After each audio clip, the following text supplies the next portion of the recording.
ఏ బాటైనా పర్వాలేదంట, సమయంతో సాగటమే మన సింపుల్ సిద్ధాంతం.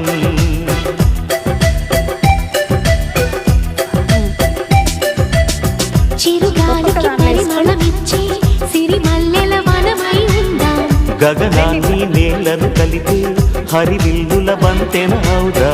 ఆనందం అంటే అర్థం మనమంతా, ప్రతి పూట పాటై సాగే హుషారు సరిగమలో.